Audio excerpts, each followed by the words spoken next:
Olá, eu sou o professor Victor Biazon e eu quero te convidar para tomar um café comigo, mas um café inteligente, um café para que a gente possa refletir sobre liderança. E bem, academicamente, liderança, quando se fala em liderança, sempre surge aquela dúvida: o líder é ou o líder se faz?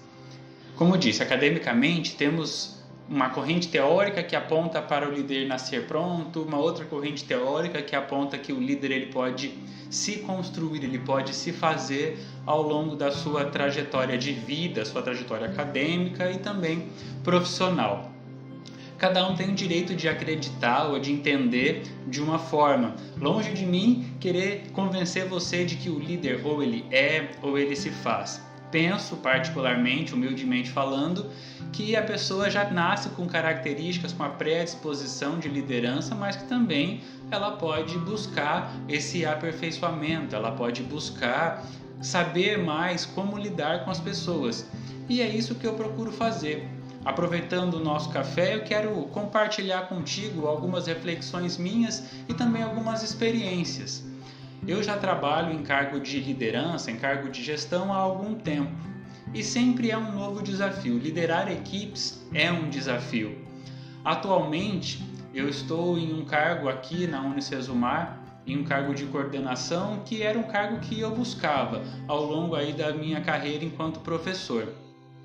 E cheguei aqui com uma equipe já pronta, a equipe que eu trabalho hoje ela já estava formada. E também é um desafio para o gestor liderar em uma equipe pronta, até porque num primeiro momento pode causar um certo estranhamento de quem é essa pessoa nova que está chegando aqui. Apesar de já trabalhar aqui na instituição há algum tempo, pode ser que surja esse pensamento, né, de como trabalhar nessa nova ambiência com uma pessoa que até então era professor, agora passa a ser coordenador, e eu como coordenador e eu como gestor dessa equipe lidar com as individualidades de cada um. É uma tarefa complicada, mas uma tarefa bastante prazerosa também, porque existe o descobrimento. E a gente sabe que existem duas vertentes, né?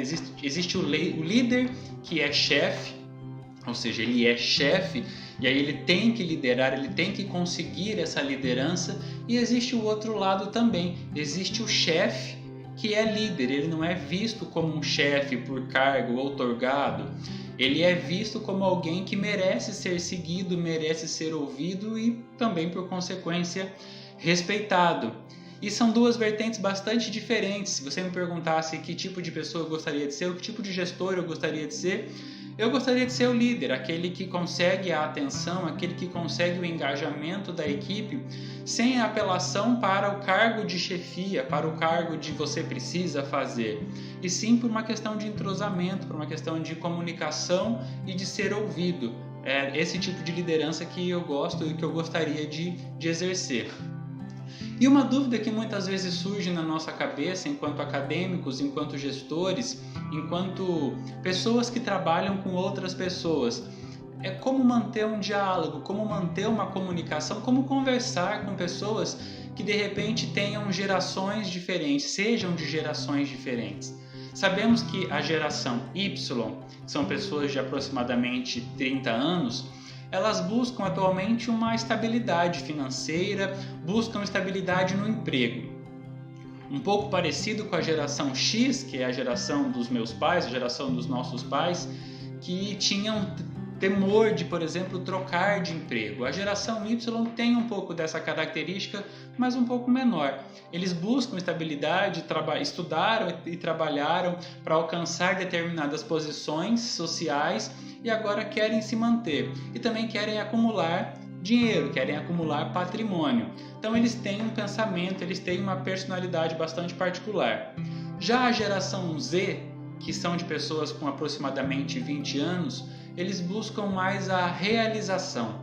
Eles querem se fazer, eles querem se conhecer. E também não tem problema em trocar de emprego, porque eles são bastante contestadores, são bastante idealizadores. Uma vez que eles não se sentem à vontade em um ambiente, eles não têm problema em pedir para sair e buscar uma recolocação no mercado para algo que lhes traga mais motivação, ou mais capacidade, ou mais possibilidade de realizar. E aí, enquanto gestor, você fica em uma complicação, porque como eu vou me comunicar com pessoas de diferentes gerações que trabalham em uma mesma equipe? Não é dica, mas é uma coisa que eu acredito que tenha que ser feita, é a comunicação ou o diálogo de forma diferente, um diálogo um pouco mais direcionado, porque sim, pessoas de idade, de características diferentes ou de gerações diferentes, como disse, elas têm as suas personalidades, elas têm suas características, logo elas acabam aceitando ou não determinado tipo de tarefa, determinados tipos de comunicação.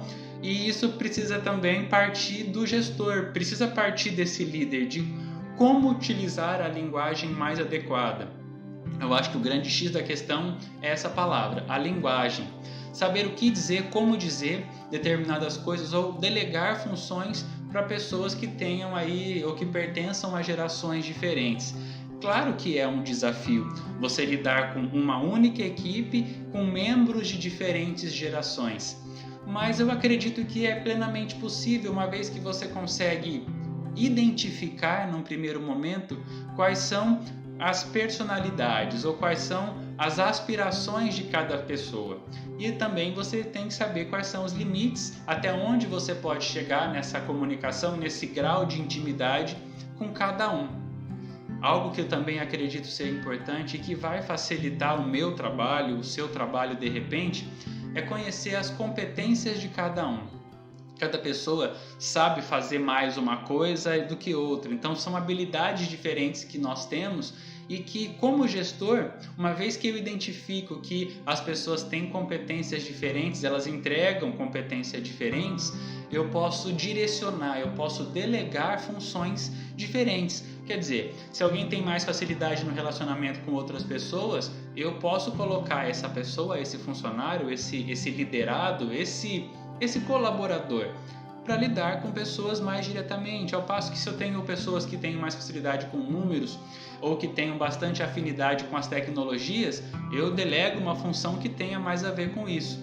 Então, a partir do momento que você faz o exercício de percepção, de compreensão do ambiente em que você está, as pessoas que estão à sua volta e quais são as competências de cada um, penso ser mais fácil você conseguir ter esse diálogo por direcionar, através de uma linguagem comum, o que fazer e o como fazer especificamente para cada pessoa, para cada colaborador. E como eu disse, é importante saber os limites, até onde você pode chegar.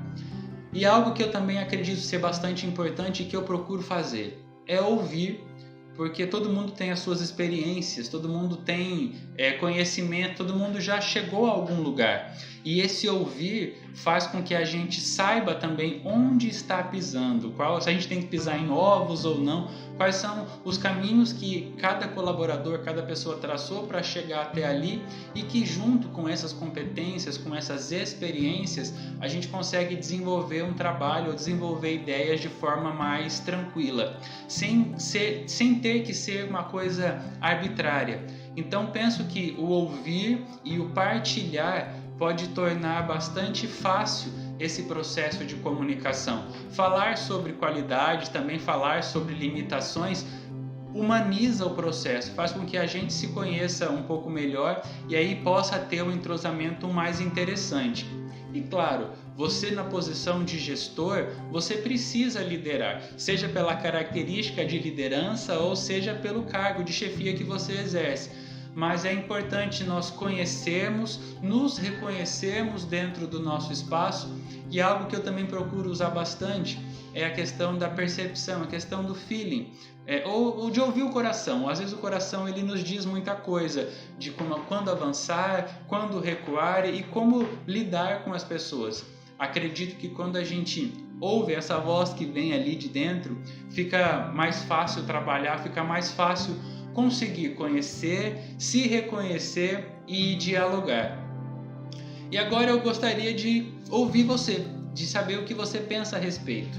Nesse mundo de liderança, onde sabemos que teoricamente existem vários tipos de liderança, uma delas me chama a atenção. Nesse momento em que eu falo sobre compartilhar, ouvir também para poder saber as experiências das pessoas, surge aquela dúvida de que a liderança democrática, né, o todo mundo poder opinar, ser uma das lideranças mais utilizadas. Mas o que você pensa? Você acha que a democracia funciona em todos os momentos? O que você tem a dizer a respeito? Bem, eu fico no aguardo para saber quais são as suas ponderações sobre liderança democrática na gestão de equipes. Um grande abraço.